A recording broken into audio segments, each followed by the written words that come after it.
When you import an image file that you want to use for character animation, generally it's best to bring it in as a composition if you've already prepared the layers in either Illustrator or Photoshop. You'll see here I'm importing Angie side layers, which you can find in the exercise files, into my anchorpoints.aep, and I've chosen to use layer size for my footage dimensions. We'll talk a bit about that in a second. So I'm going to click OK, and that's going to import it in. And you'll see it's placed it inside my images folder because I had that selected.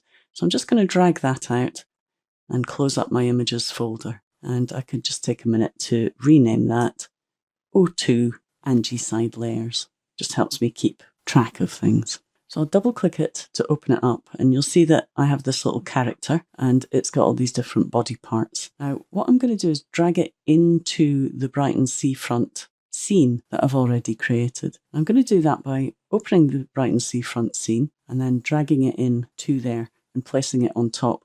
And you'll see it comes in as a ready-made composition. If I want to get access to the layers, double click to open that up, and you'll see that all the layers are there intact.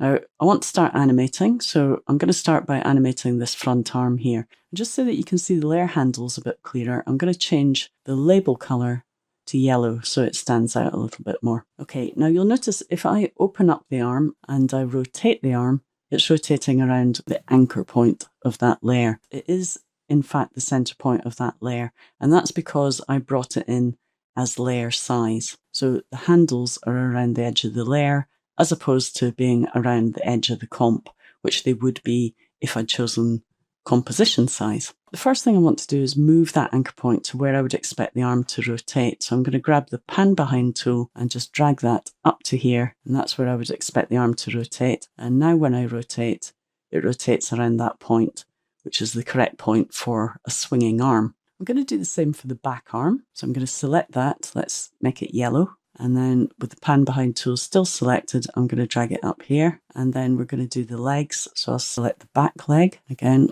we'll color label that yellow. Just drag that up. And quite often what I'll do is I'll color label different sides a different color. So I'll maybe do the front leg. Let's do it orange, and the front arm orange, just so that they're a different color. It makes it easier for me to then select the front leg and the front arm. I know that everything in front is orange and everything behind is yellow. And if I rotate that, you'll see that's now rotating almost around the correct point. I'm just going to move it over a little bit more, and let's just try the back leg. You can see that's animating quite nicely.